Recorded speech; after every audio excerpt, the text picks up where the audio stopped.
welcome to Grappling with the Gray, a forum for promoting an ethical mindset and ethical decision-making to help us more clearly see both sides of complex issues and better navigate the moral challenges of everyday life. I'm Rabbi Yonason Goldson, and I'd like to welcome my guests today. With me is Catherine Fitzgerald, who's a speaker, writer, certified coach, and founder of Brass Tacks with Heart Business Advisor.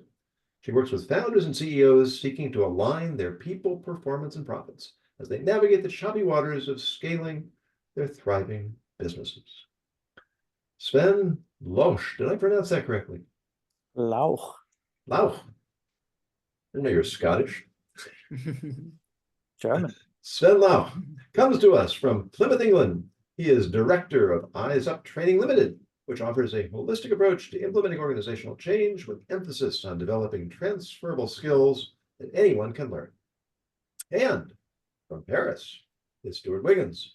He's chief advisor at Induna Advisors, working to significantly increase company revenue by developing positive client reports and establishing solid business relationships. Thank you all for being with me today.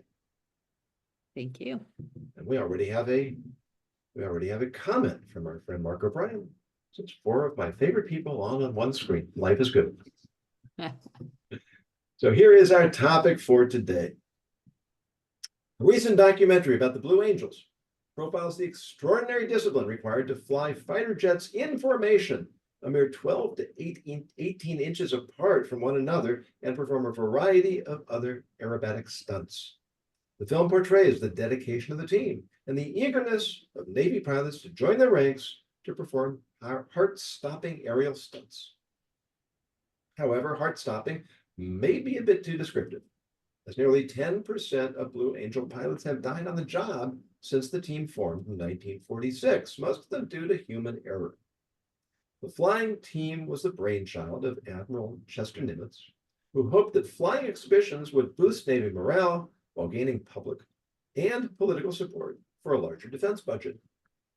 The air shows reportedly cost taxpayers $35 million a year, consume massive amounts of fuel, seem to flout concerns about climate change, and produce deafening noise pollution.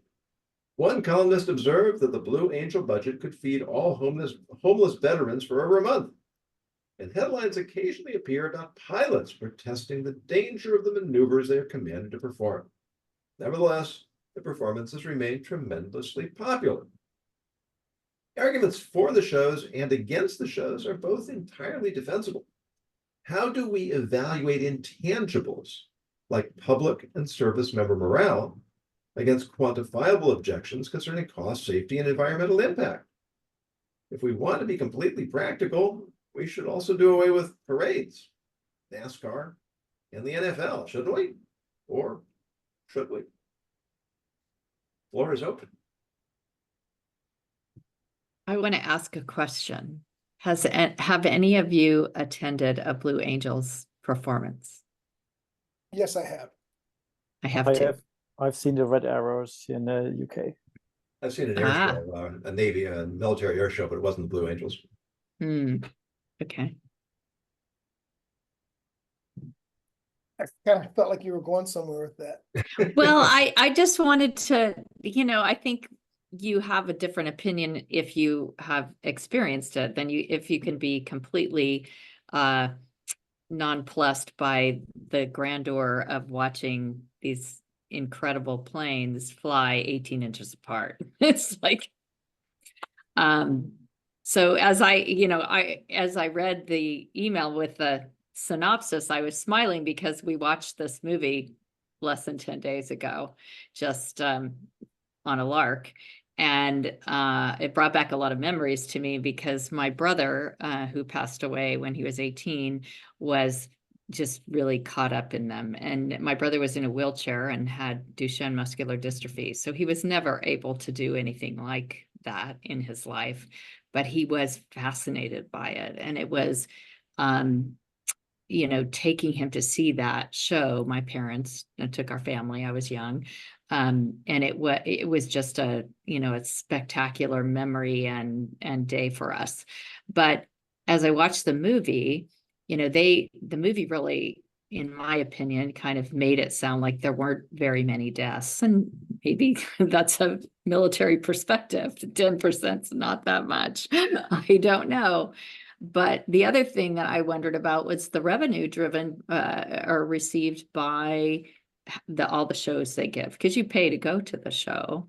Where does that money go? Does it offset the 35 million? Who knows? But those are things that all kind of came to my mind. So just curious about You make all a of good it. point, Catherine, that when you've experienced it, so the intangible value becomes more real to you. Mhm. Somebody who just, you watch it on a small screen or even a big screen, it's just not the same Exactly. as being present for it, and the impact that has on, on the national psyche, on Mhm. individual respect for what this equipment and what these pilots are able to do. I Mhm. think there is a very real value to that, and that's really the basis for the question. And it would also, I would think, plant seeds in young children's minds about becoming a pilot or becoming a Navy, member. And, that can't hurt, I don't think. But I had never even contemplated the amount of fuel they use. Yeah. As we talk about 10% dying since 1946, the data is not complete because you don't know whether most of that 10% was closer to 1946 and they had equipment that wasn't quite as sophisticated as the equipment they have now. So I don't place as much weight on the fact that 10% die, not diminishing their lives. I'm just saying I'm not placing as much weight on the fact that 10% died since 1946. I think that the whole key to this is somebody's done a calculation, not an actuary calculation, but somebody's done a calculation and said, there's a value add here. We can use this as a recruiting tool. We can use it to, create pride in the military for our country. It can really heighten the skills of the people that fly these planes. I mean, these are things that, and it's not hyperbole. This is just things that I put out there. Somebody's find it, put a fine tooth comb to it. But, the question really becomes is who makes the decision to say, okay, this is what we're going to do and we're going to continue to do it. And this is the value add. Sven, you have any thoughts? It's for me, it's quite a challenging one because I actually have seen quite a few air shows with the red arrows too. And Plymouth is a military city. We have a beautiful sound, a natural harbor that they basically use to fly over and do these shows. And I've seen every time thousands of people just sitting on the banks at our coastline and just watching those air shows and clapping and applauding the stunts they do. And it's not just the jets, it's kind of all kinds of planes that they do crazy things with. So I actually feel quite challenged by this dialogue in the sense of I love the entertainment. So do you want to take it away from me? It's like I kind of, it fascinates me. I'm not even thinking about the military side, even though it actually happens in here always on a day that we call Armed Forces Day,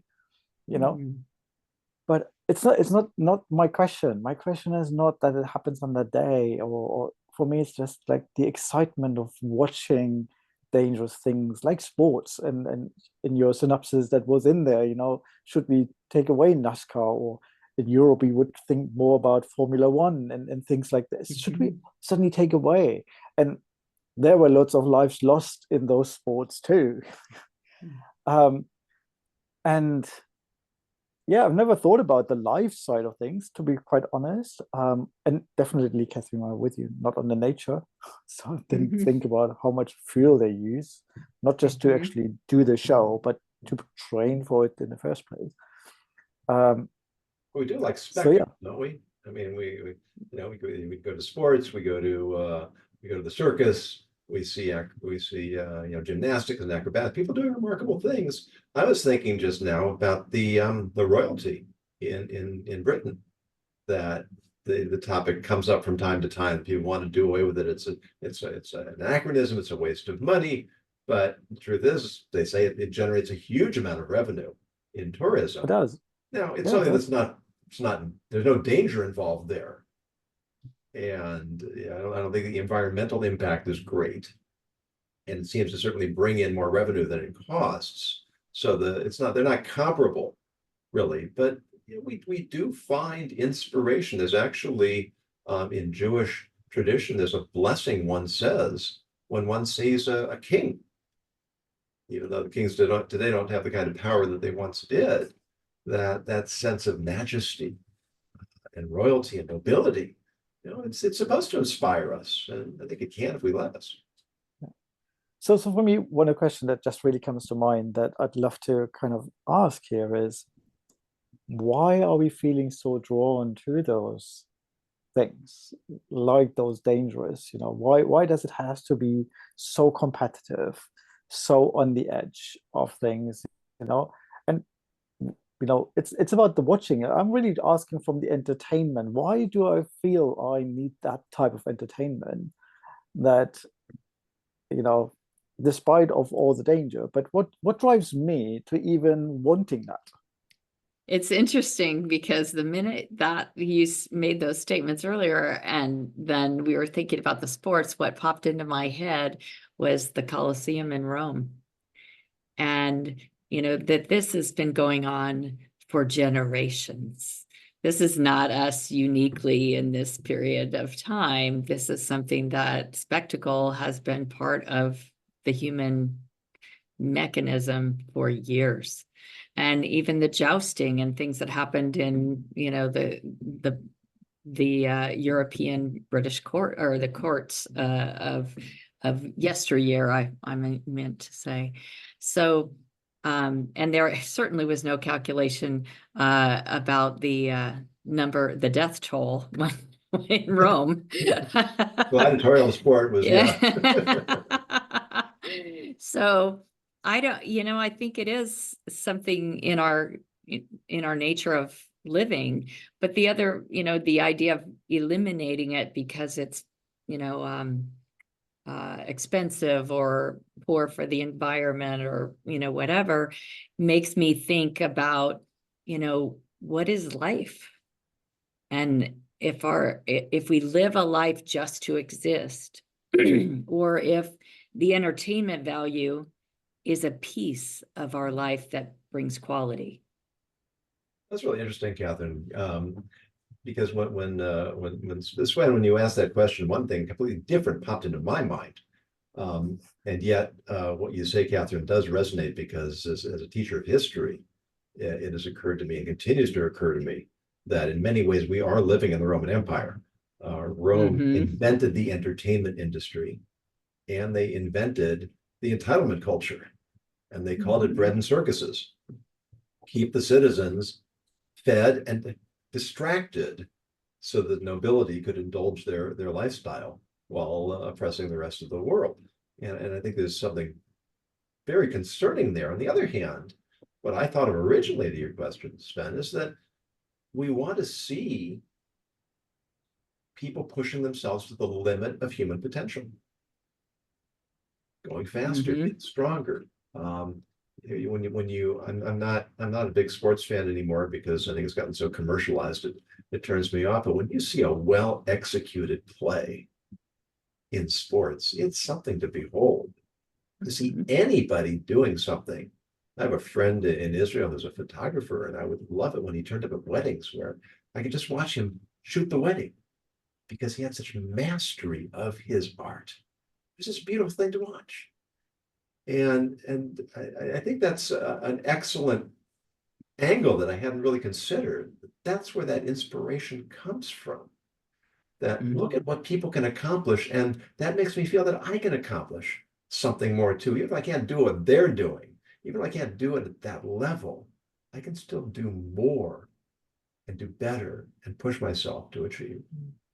Stewart? The other is live theater versus the movies, yeah, you know, yeah. and like what comes to mind is The Lion King, because that was a really important one in our family. All three of my sons, we took to Broadway to see it when they were 5 years old. And it was just, they loved the video, you know, the cartoon, and then they saw the theater. And my eldest son at 5 was standing after the show was over on his chair with his shoes off so he could cheer because he loved it. And I think that idea of aspirational entertainment and just awe is really an essential part of living to the fullest. I think what we're all saying is that, you know, we need something to motivate us. And it goes back to the gladiators. It goes through where we are today. I mean, we want to see these guys take their life right to the edge and survive. I was in the military, I was in the Army, and we used to have this thing called the $1 Million Minute, where you'd bring out the tanks and the howitzers and all the big stuff, and they would just put off all their ordnance just so you could see how effective it was. Does a couple of things. Gives you a chance to see if this stuff really is effective. 2, it gets people excited to say, ooh, I want to join the military and I want to see how good we are. And, you know, instead of starting a war, going to a war and testing this stuff out, we find out if it actually works. Give you an example. There's a book that was written back in, I want to say 1989. It was called A Country Made by War. And the premise was that every significant event that's taken place in the United States has come from a war. So, for example, global positioning systems. Before the first Iraq War, there were no global positioning systems. But virtue of the fact that we were in a desert and we had to operate there with no real definable land masses to navigate, you had GPS. So there is some value, and I'm not advocating war, but I'm just saying, based on the premise of this book, there is some value to the things that we talk about so that we can gain from it. We enjoy competition. That's just the nature of who we are. We want to see the winners and we want to see the losers. It goes down through politics. It goes down through sports. It starts at the lowest level when you put your kid out there for stickball and you put the ball on a stick so he has a chance to hit the ball. You know, when I was young, we didn't have stickball. You pitched the ball to a kid, and if he didn't hit it, c'est la vie. You know, so I think that we have to consider the fact that maybe there's something that is, I don't want to say inbred, but something that's there in all of us, no matter where we are in the world. We want to be defined by winners and losers. It's an interesting take. Just to also comment on the developmental side of things. So Formula One, for instance, a lot of the things that they developed there and really took to the extreme to see if it works, you know, it's now normal in many of our cars, like the whole hybrid system and all these kind of things. You know, they of course were often developed in those high-end, high financial places where there is lots of money to just pour it in and develop things. But we sometimes might think they have wasted all their money in there, but these corporations that run those teams know exactly what they're doing. I think they just invest there a lot, entertain lots of people, get hopefully some money directly back from the sale of the entertainment. But they know if we then put this into the cars, we have a sellable product in the long run, like, you know. And another question that comes to mind from that is, what are they hiding by organizing this? What are they hiding from us by alluring us into it, giving us those inspirations and things to follow? But what are they at the same time maybe actually hiding from us that makes us controllable, manipulatable, and things like this, where we actually begin to follow the system rather than being awake and questioning it? That's an interesting take. I'm not sure what you mean by what are they hiding? Um, so I mean, I've been reading this beautiful book. It's called The Power Threat Meaning Framework.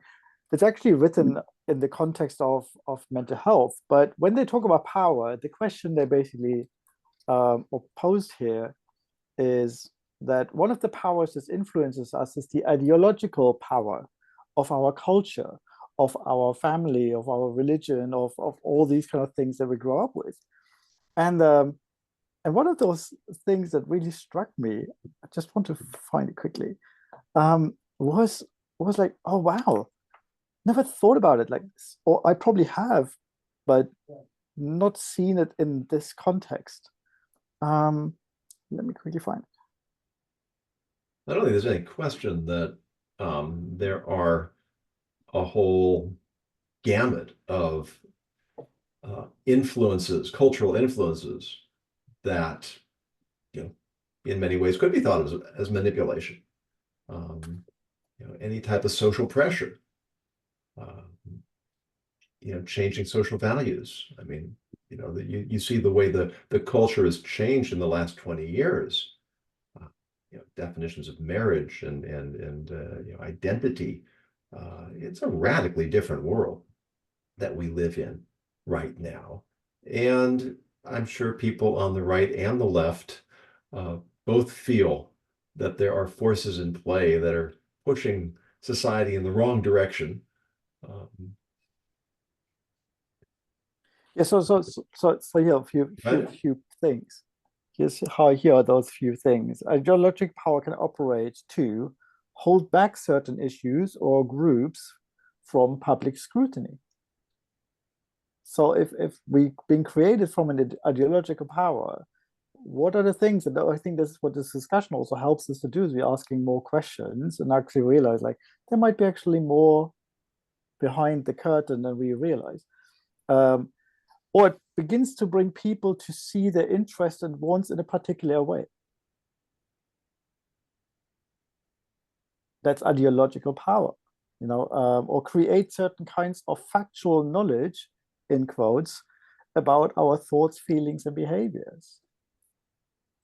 And those are kind of things that I realized over the years, that for me, indoctrination, one of the really unifying things was always it creates an enemy.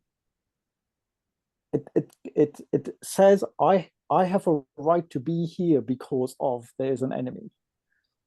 But all the conversation is often about why the enemy is so bad. It doesn't say anything really about itself, why it is, what's bad about itself. It doesn't question itself. It always questions the others. And it's focusing our energy to see this one thing instead of actually like, where are we coming from? It doesn't really matter to me. It takes our view into a certain direction. And that's kind of what I wondered. Also as a question, is there more? Is there something that is also hidden behind having created in the Roman Empire culture? What did this culture try to hide away from the public scrutiny, from our view as an individual, by creating this entertainment type of culture? There's a lot we could unpack there. I think we're getting into serious Orwell territory. But there is, I think, some of that goes back to what you were saying earlier, Stewart, about how much comes out of war. When we do have a common enemy, we are more motivated to come together. I mean, something that has been talked about a lot in the Jewish world since October 7th. There are terrible social problems going on in Israel that just evaporated overnight because all of a sudden something a lot more important is going on, and our differences are just a distraction. Now those are starting to creep back because the immediacy of the problem doesn't have the same level of intensity. But warfare does motivate people. Maybe I used a bad example with war, because I could make the same argument for the space program. I was going to say, yeah. You think of all the technology that has come out since the late 50s to today that's commonplace. I mean, there's more technology, computer power in your iPhone than there was on Apollo 11. And, you know, the question can be asked, okay, if we hadn't done that, would we be as technologically advanced as we are today? It's a rhetorical question, but, you know, these types of, it takes these big-minded people or these big-minded organizations to kind of drive the competitive juices in all of us. I mean, it could be with sports. Like I said, everybody wants to be part of a winner. I will tell you right now, everybody wants to be part. And I've led enough organizations to tell you, one of my taglines has always been, who wants to be part of a winner? Nobody ever wants to go home at the end of the day and say we lost. Okay. So that right there just gets people juices excited. Let's go home and say we won today. All right. So maybe it's inbred in us, going back to the gladiator times, and we can't help it. I don't know, but it's certainly something to consider as we talk about this. Well, if you look at the animal kingdom, it's certainly survival of the fittest. And, you know, maybe it is in our DNA. I think it is a very important part of who we are. Mm-hmm. That, you know, that this survival mechanism, I mean, you know, our body, is a friend of mine who became a GP doctor at some point. He said, like, one of the things that really struck him as a child was our body can heal. Like, you know, our body naturally has those defense mechanisms. We have those battles against bacteria and viruses within us. You know, I think in our modern culture, the danger I see that this entertainment does, it removes us from each other. So we begin to relate less to each other. So me working sometimes with men, and one of the things I've noticed is when I ask them who their safe person is, and they tell me, oh, my partner, wife, usually then in this case. And I say, like, okay, but if you have an argument with each other, she's not your safe place. So who is your safe person? Well, I don't really have one. I have mates. I go to watching football matches or going to sports and things like this, and we go for beer and things like this. But it's not that there are people I would really open up myself to. It's not that I would kind of let them in my life. And that is really concerning for me, you know, where I say, like, we've really lost something in our culture. That those things that create an even more separating entertainment, you know, now you sit actually next to each other at home and both stare at this. And at individual devices, so we're not even staring at the same screen as TV, you know, we suddenly stare at 2 screens or 3 screens at the same time and at different ones. But I think that is for me one of the big downturns of how entertainment is presented in our Western type of culture, because I think it actually destroys genuine relationships that we could have with each other. You know, where we could work as a team and become friends and actually protect each other locally, like properly, not just in the big scale of things, not running a business. I'm really talking about family. I'm talking about the small nucleus of society. And I think we've lost a lot of that about this. And entertainment plays, I think, a big role in that. Sven, if I could go back to what you said you asked this question to men and you typically got that response. Let me add a gender component to it and ask, what if you ask that same question to women? If you have, then what was the response? Or if you haven't, what do you hypothesize the response to be? I have definitely asked that question because when I work with couples, that is, of course, I ask that question in both directions. It happened to me once that a woman actually said she doesn't have somebody, but that was once. There was usually a mother or a good friend, and usually was also another female. So it was interesting that in the case of women, it has been mostly another female. And most of them have at least one person that they know can go to, they can open up to, they can get advice from.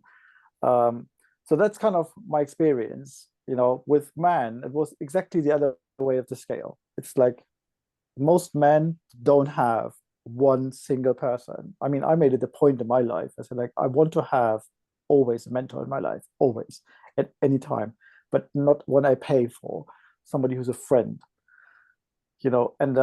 and yeah, so that's the other side. So on the other side, I found that most women actually have someone that they can go to, they can relate to. They often have actually a very secure network of people around them. That's why also divorces are usually harder for men, because what happens for men is that usually the whole social network disappears because it actually hangs on the wife. Do you think men perceive it as a weakness if they have to have, I want to use your, I want to use your words, but I'll use my words and say that this mentor, this fallback person, or to admit that they need help from someone. There's a lot of pseudo machoism that exists in men. I think what we've lost is the tribal idea of family, a generational idea. And I think that's what Judaism, for instance, or the Jewish community has actually done very well over the last few centuries. A friend of mine said, like, what kept Israel as a nation like recognizable over 2 centuries having no land, and my friend said, like, well, the one thing that really kept them together is actually family. If you really think about it, what kept them together is being family, standing on very common values and making sure those common values are protected. And that brings the group together, that creates in itself amazing framework of people that relate to each other, multi-generational too. So it's not just, it's not having somebody in my age group necessarily.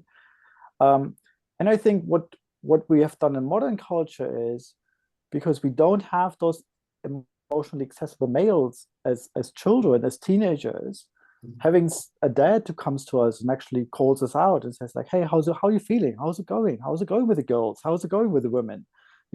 Having these kind of conversations. How many dads have those conversations with their sons? And I think what happens in our teens there is we get separated into shame, because the only thing we've learned is to compete with other men. So we are in competition with everybody. And by the time we are 20, we feel like the only person we can rely on is ourselves. And it is a cultural problem, because our families have not functioned properly generationally, where the safe male, the father, invests into the children to help them see that not every male is an enemy. Actually, many males are friends that will help us together to fight a common enemy. I wonder if that, we see that the culture is becoming in many ways much more tribalized, and not often in a good way. But I wonder if that may be driven on some level by perhaps a subconscious desire to recover those lost connections. That within the tribe, I can feel like I'm safe and I'm protected and I have people that I can connect with. But I wonder if how far back we have to go to find when that was more of a norm. My father grew up in the Depression, and he saw his father at dinner 7 days a week, and that was it. And he went to bed. He was not a person who was at all good at communicating his thoughts or his feelings. And I don't know how far back you have to go before you find that was not the male stereotype was not actually true. Now, today, I think that fathers and men today are much more willing to ask the questions of their sons and daughters, how are you feeling? As opposed to a father from the 70s or 80s or even 90s. I think that, and if you go ahead a generation or two, the men will even be better at communicating. But you say, how far back do you have to go? I don't think that it could be infinite. I think it largely depends on the father that they had. I think whether we whether we acknowledge it or not, we are creatures that, as we are growing up and being nurtured or not, take in all of that into our makeup, and the voices in our head are a result of those relationships and what our value systems are and how we navigate the world. And, I think there are people that have said, oh, I wanted to be nothing like my father, mother, whatever, and went completely the polar opposite. But there is this piece of you, if you're really honest and if you really are reflecting, as I am at this stage in my life, caring for my mother, who is turning 88 in a few weeks, and recognizing that, the child I was and the teenager I was and the college student I was and the young mother I was, there are many layers that I rejected. I was not the same as my mother in my, young years. But when I look at my children now grown and gone, and they come home, and what is the first thing that I plan is the meals, because in my family, food was love. And when you gathered at the table, we were connected in a way that we aren't in the rest of our lives today. And all three of my sons live out of town. And the big aha moment for me was that all three of them are coming home for my mother's birthday, which happens to be the day after the 4th of July. And they're all having to take paid vacation time to do it.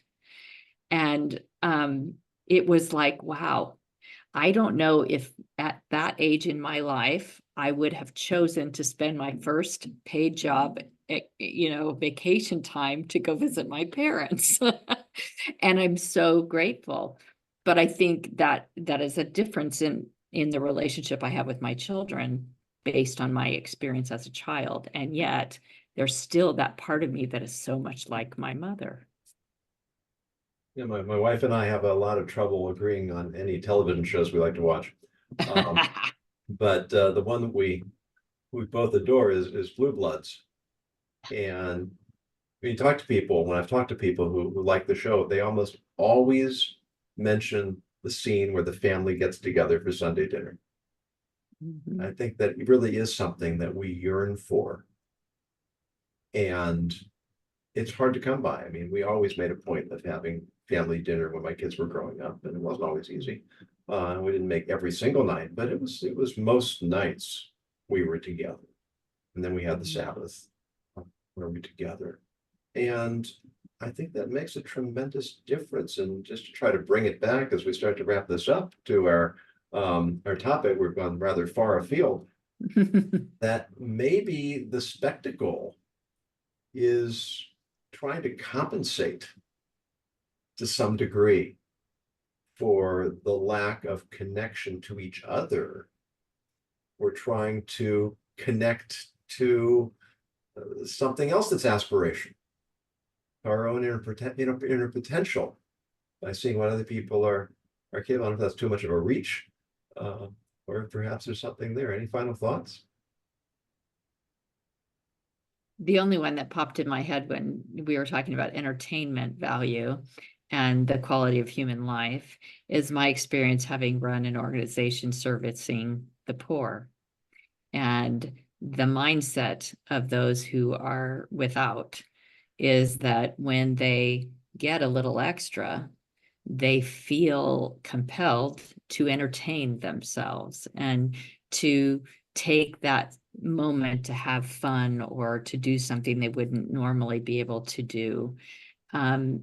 And rather than, the looking from the outside, you might say, well, you should put that in a savings account, or, you should put that towards, your debts or whatever. But their instinct is to go get the big screen TV, or, go to the circus with their kids, or whatever it is. And I think that the quality of our lives is predicated on the quality of, things that we get to do that are not work. Some people love their jobs and love being at work, But the time we spend together as a unit doing something that's entertaining, I think adds value to our lives, whether we have the wherewithal to do it or not.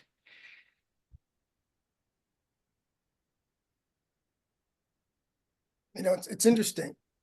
And one of the things I used to tell subordinate leaders in organizations I've led is those that are at the bottom end of the scale, I'll say the pay scale, you know, they strive for the things that we have.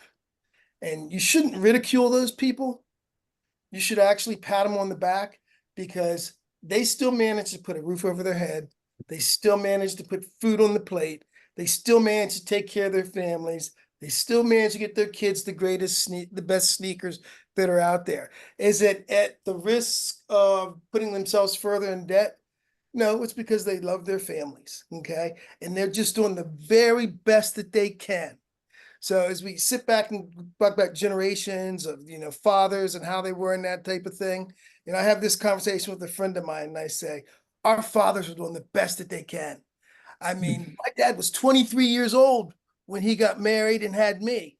There was no way in the world that I could have been prepared to have a family and get married at 23 years old.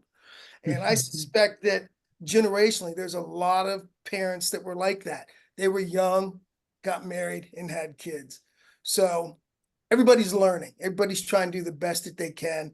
And if there's a chance to have a thrill, to go see some planes fly around or to go see a football game, why not? Because it gives you a chance to step away from life the way it is and see something different. Yeah, I think that's a nice place to wrap it up, that it's like almost everything in life.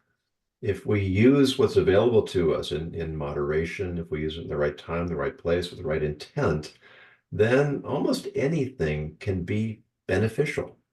When we start becoming too fixated, too dependent, when it starts to shift into the area that we might start thinking of it as an addiction or a compulsion, then we're in dangerous waters, even if it's something that is intrinsically healthy. So trying to find that balance in life, there is going to be a tension between the intangible values of something like an air show and the risks and the expense and the environmental impact. And we can't make that go away. What we can do is to seek constantly what is the right balance, how much is enough. And that's a lesson that we can all take into our lives in every aspect. So thank you for a fascinating and unexpected conversation. Catherine Fitzgerald, Sven Lauch, and Stewart Wiggins. Appreciate your time, your thought, and for those of you who are members, we're going to continue this conversation a little bit in the next segment. If you're not a member, feel free to go to my Substack and use the subscription information there. If you have a topic you would like us to take up, please go to my website, ethicsninja.com. Use the contact information, submit your idea. If it's compelling, we will use it for a future show. And until then, as always, encourage you to continue grappling with the gray.